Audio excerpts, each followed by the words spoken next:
Hello everyone. मैं खुशहाल मिश्रा आप लोगों का बहुत बहुत स्वागत करता हूं आज की इस क्लास में। आज हम लोग यहाँ पर फिर से अरिथमेटिक प्रोग्रेशन को आगे कंटिन्यू करेंगे। कुछ चैप्टर हम लोगों ने पढ़ लिए हैं क्वाड्रेटिक इक्वेशन को, और हम लोग का अरिथमेटिक प्रोग्रेशन एनसीईआरटी बेस पे एटलीस्ट खत्म होने वाला है, ज्यादा कुछ नहीं बचा है, ऑलमोस्ट खत्म हो गया है ये। ठीक है, इसमें बस इसके बाद एक एक्सरसाइज और बची है, उसके बाद ये चैप्टर कंप्लीट हो जाएगा। फिर हम लोग कोऑर्डिनेट ज्योमेट्री को स्टार्ट करने वाले हैं। और यहाँ पर मैं आपको इसकी सेकंड एक्सरसाइज के कुछ क्वेश्चंस दे चुका हूँ। आज यहाँ पे कुछ क्वेश्चन और हम लोग यहाँ पे डिस्कस करेंगे। अगर पहली बार चैनल पे आए हो तो चैनल को सब्सक्राइब करो, वीडियो को लाइक और कमेंट करके शेयर जरूर करना। ठीक है, यहाँ पर हम लोग एक्सरसाइज 8.2 को समझ रहे हैं। अभी 8.2 के बारे में ही बात हो रही है। तो सॉरी, 8.2 नहीं है, ये 5.2 है। ठीक है, 8.2 नहीं है, 5.2। ठीक, इसका हम लोग देखें, यहाँ पे क्वेश्चन देखते हैं। Question number 13, how many 3 digits number are divisible by 7। पहले क्वेश्चन लिख देते हैं और यहाँ पे लिख देते हैं कि एक्सरसाइज कौन सी है। एक्सरसाइज है 5.2 और तुम्हारा चैप्टर है एपी। ठीक है, एपी की एक्सरसाइज 5.2 है। क्वेश्चन कह रहा है how many 3 digits number are divisible by 7। How many 3 digits numbers are divisible by 7। अगर कोई छोटा क्वेश्चन आता है तो उसको मैं यहाँ पे लिख देता हूँ। ठीक है, लेकिन अगर कोई बहुत बड़ा है, 2-3 लाइन का है, तो उसको मैं नहीं लिख पाऊंगा।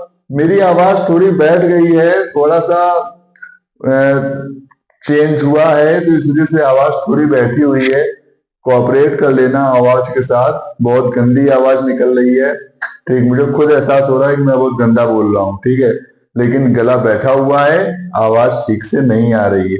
तो यहाँ पे देखो भाई, तुमको ऐसा क्वेश्चन दिया गया है कि तुमको ये बताने हैं कि वो 3 डिजिट नंबर कौन से हैं जो 7 से डिविजिबल हैं। आप लोगों ने 7 की डिविजिबिलिटी प्रॉपर्टी पढ़ी होगी, तो आपको ये पता होगा कि कोई नंबर 7 से कब डिविजिबल होता है। ठीक है, अब यहाँ पे हम लोग उस टॉपिक को नहीं डिस्कस करने वाले हैं कि नंबर 7 से डिविजिबल है कि नहीं है, इस बारे में बात करें। हम लोग यहाँ पे सीधे नंबर्स को लिख रहे हैं कि वो कौन कौन से नंबर हैं जो 7 से डिविजिबल होते हैं। ठीक है, तो अगर स्टार्टिंग की बात करें तो वो नंबर है आपका 105। सीरीज क्या बनेगी?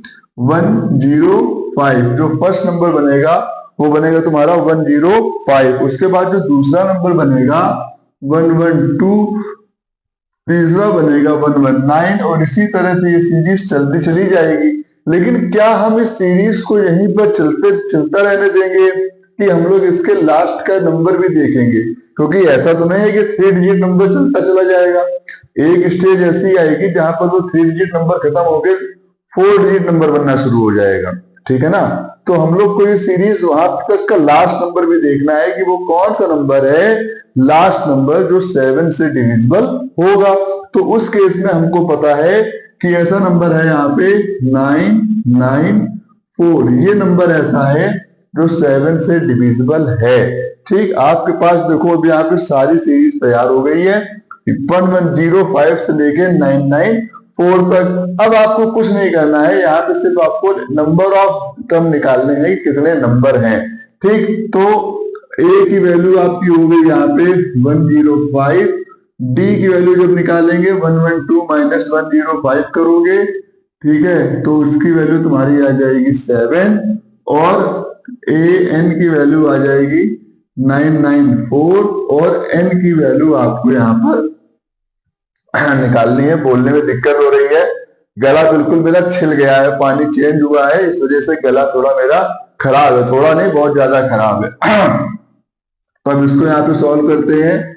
ए N equal to A plus N minus 1 into D करेंगे।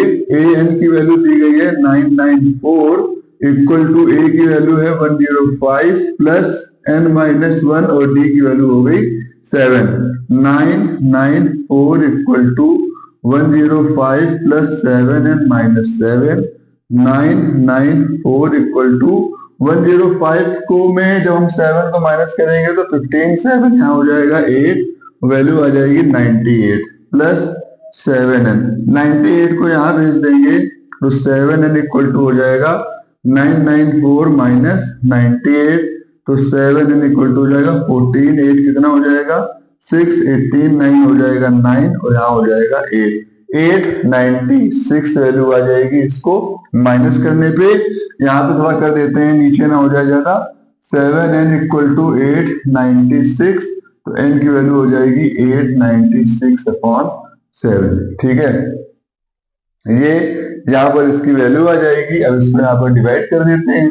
ठीक है, तो n की वैल्यू क्या हो जाएगी 7 1 जा 7, 1 रिमाइंडर बचा है तो 19 हो जाएगा। 7 2 जा 14 और 7 8 जा 56, तो n की वैल्यू क्या हो जाएगी बेटा 128। बहुत अच्छा क्वेश्चन है। ठीक है, इस तरह से डिविजिबिलिटी वाले क्वेश्चन आपसे पूछे जा सकते हैं कि बड़ी वैल्यू कैसे आएगी, नंबर ऑफ टर्म कैसे निकाला जाएगा, तो वहां पर आप इस तरह से क्वेश्चन को सॉल्व करोगे।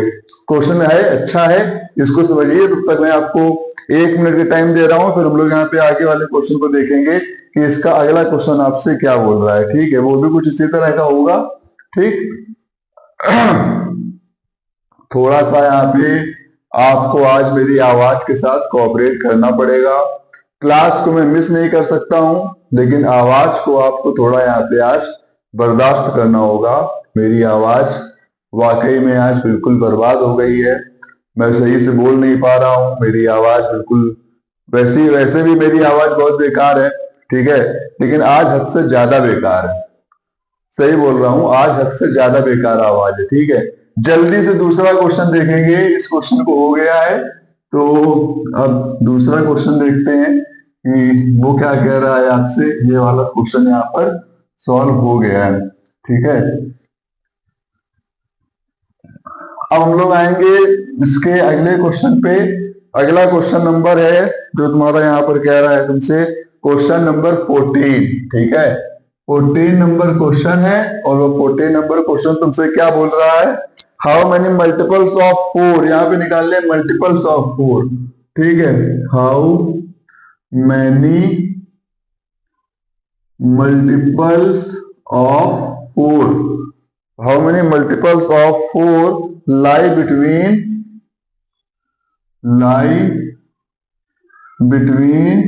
4 and है या 2 है, ये ना देख लेना, एंड ही लगा है। 4 and 250। तो यहाँ पे तुमको मल्टीपल बताने हैं।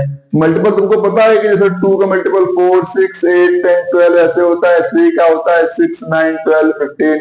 ठीक है, इसी तरह से आपको 4 के मल्टीपल बताने हैं, जो कहां से शुरू होंगे, वो शुरू होंगे तुम्हारे 10 से होगा। यहाँ पे 10 दिया होगा, 10 and 250 है। ठीक है, बिटवीन 10। 4 के ऐसे मल्टीपल बताने हैं जो 10 से शुरू हो और 250 तक जाके एंड हो जाए। तो ऐसे मल्टीपल तुमको ढूंढने पड़ेंगे। तो वो मल्टीपल होते हैं तुम्हारे 12, 16, 18। हम लोग देखो यहाँ पे करते रहते हैं। ठीक है, तो हम लोग को इतना आइडिया रहता है। अब मैं वो हूं नहीं कि यहाँ पे बैठ के तुमको एक एक सॉल्व करूं ताकि तुम्हारा टाइम बर्बाद हो। ये तुमको इस तरह से हैबिट होनी चाहिए कि पूरी सीरीज तो तुमको लिखनी नहीं है, तुम्हें सिर्फ इतने नंबर लिखने हैं जितने में तुम्हारा काम हो जाए। 250 के पहले ऐसा मल्टीपल ढूंढ लो जो 4 से डिविजिबल हो, और यहाँ पर तुम ऐसे नंबर लिख दो 10 के बाद जो 4 से डिविजिबल हो, तो तुम्हारा वो टाइम बचेगा इतना कैलकुलेट करने का। पूरी सीरीज लिखने मत बैठ जाना एग्जाम में, वरना वही लिखते रहोगे, वो पेपर निकल जाएगा, टाइम ओवर हो जाएगा। ठीक है, तो ये 12, 16, 18 लिख दिया। और अगर इसका लास्ट का नंबर ढूंढा जाएगा 4 से डिविजिबल वाला, तो 248 हो जाएगा, क्योंकि 250 डिविजिबल है नहीं, 249 डिविजिबल होगा नहीं। ये डिवाइड हो रहा है, 4 6 जा 24 और 4 2 जा 8। ठीक है, अब फिर से तुम वही कर दोगे, a की वैल्यू 12, n की वैल्यू 16 माइनस 12 4 हो गई, n की वैल्यू हो गई 248 और n की वैल्यू तुमको निकालनी है। ठीक है, तो क्या हो जाएगा, n equal to a plus n minus 1 into D. n की वैल्यू दी गई है 248, a की वैल्यू क्या है 12 प्लस n माइनस 1 और d की वैल्यू क्या हो गई 4। तो ये हो गया 248 equal to 12 plus 4n minus 4। 248 equal to 12 minus 4 हो गया 8 प्लस 4n, ये यहाँ आ जाएगा 4n इक्वल टू हो जाएगा 248 माइनस 8, 4n की वैल्यू हो जाएगी 240, तो n की वैल्यू हो जाएगी 240 अपॉन 4, n इक्वल टू हो जाएगा 60, और ये क्वेश्चन तुम्हारा यहाँ पे खत्म हो जाएगा। क्वेश्चन नंबर हम लोगों ने 14 कर लिया है।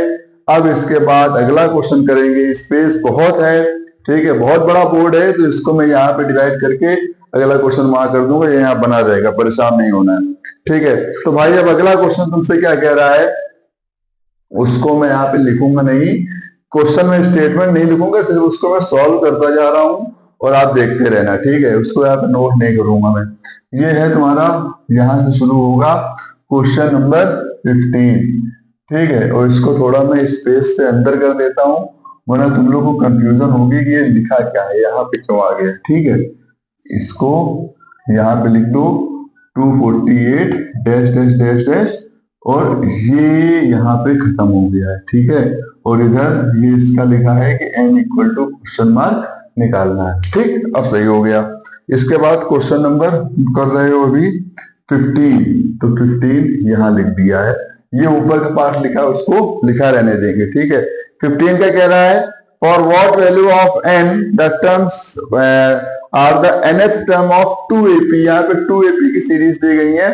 पहली है 63, 65, 67, ठीक है। पहली सीरीज क्या है 63, 65, 67 डैश डैश डैश, और दूसरी है 3, 10, 17, ठीक है। ये दूसरी है 3, 10, 17 डैश डैश डैश, ये दोनों हैं, ठीक है। और यहाँ पे तुमको बताना है कि n की वैल्यू निकालनी है, जबकि ये दोनों सीरीज जो है वो इक्वल है। तो इक्वल के केस में भाई देखो यहाँ पे निकाल दो, a इक्वल टू क्या हो गया 63, d की वैल्यू हो गई 2, ठीक है। और n की वैल्यू तुमको नहीं पता है, तो यही निकालना है कि n की वैल्यू क्या है, ठीक। और ये जो है इसमें भी सेम चीज कर लो, a की वैल्यू हो गई 3, d की वैल्यू हो गई 7, n की वैल्यू तुमको इसमें भी निकालनी है। तो जब an इक्वल टू रखोगे तो an इक्वल टू क्या हो जाएगा a plus n minus 1 into D. तो an इक्वल टू हो जाएगा 63 प्लस n माइनस 1, और d की वैल्यू क्या हो जाएगी 2। अब ये तुम्हारा इतना बन गया, इसको और आगे सॉल्व करेंगे तो 63 प्लस 2n माइनस 2 हो जाएगा, जो कि हो जाएगा 2n प्लस 61, ये an आ गया। ये हो गई फर्स्ट इक्वेशन। इसको यहाँ पे इतना लिख लेते हैं। इसी तरह इसको निकालेंगे तो an equal to a plus n minus 1 into D, ठीक। तो an इक्वल टू क्या हो जाएगा 3 प्लस n माइनस 1 और 7, तो हो जाएगा 3 प्लस 7n माइनस 7, तो 7n माइनस 4, ये हो गया an। ये होगी हमारी दूसरी इक्वेशन। अब जब ये दोनों an के बराबर हैं तो हम इन दोनों इक्वेशंस को एक दूसरे के इक्वल रख देंगे, बिकॉज ये क्वेश्चन में दिया जा रहा है, बिकॉज दे आर इक्वल। अब जब ये दोनों इक्वल हैं, दोनों को बराबर रख देंगे, तो क्या हो जाएगा 2n plus 61 equal to 7n minus 4, ठीक है। यहाँ पे n वाले टर्म एक तरफ कर लो, तो क्या हो जाएगा 7n minus 2n equal to 61, 61 plus 4, ये हो जाएगा 5n इक्वल टू 65, तो n की वैल्यू हो जाएगी 65 अपॉन 5, कैंसिल कर दोगे तो n इक्वल टू तुम्हारे पास 13 आ जाएगा, ठीक है। ये यहाँ पे तुम्हारा ये वाला क्वेश्चन भी सॉल्व हो गया है। हम लोगों ने अभी यहाँ पे 3 क्वेश्चन समझे हैं, तीनों क्वेश्चन एक से बढ़ के एक है, बहुत ही बिंदास क्वेश्चन है, ये बहुत ही अच्छे क्वेश्चन है, तो इनकी प्रैक्टिस करो। ये सारे क्वेश्चन तुमको कहीं ना कहीं तुम्हारे एग्जाम में, कहीं ना कहीं तुम्हारे प्रैक्टिस सेट में मिल जाएंगे। अगर फिर भी नहीं मिल रहे हैं भैया तो पढ़ लो, यहाँ पर आके पढ़ लो। मैं तुमको दे रहा हूँ सारे क्वेश्चन पूरे सॉल्व करे हुए। क्वेश्चन कैसा लग रहे हैं जरूर बताओ, क्लास को पूरी तरह से समझो। अगर फिर भी कोई डाउट आ रहा है तो यहाँ पे कमेंट में पूछ सकते हो, ठीक है। अगले क्लास में हम लोग बहुत जल्दी मिलेंगे, इसके आगे खत्म करना है। मैं बोर हो गया हूँ अब इस एक्सरसाइज को कर करके, मुझे आगे बढ़ना है, नया चैप्टर शुरू करना है, ठीक है। हम लोग बहुत जल्दी आपके पास दूसरी क्लास के साथ आएंगे और इस चैप्टर को खत्म करेंगे। पहले एक्सरसाइज खत्म करो, इसके बाद की एक्सरसाइज खत्म करो, फिर उसके बाद चैप्टर खत्म होगा और हमारा नया चैप्टर शुरू होगा। ठीक है, आज की क्लास ओवर करता हूँ यहीं पर। Bye bye everyone.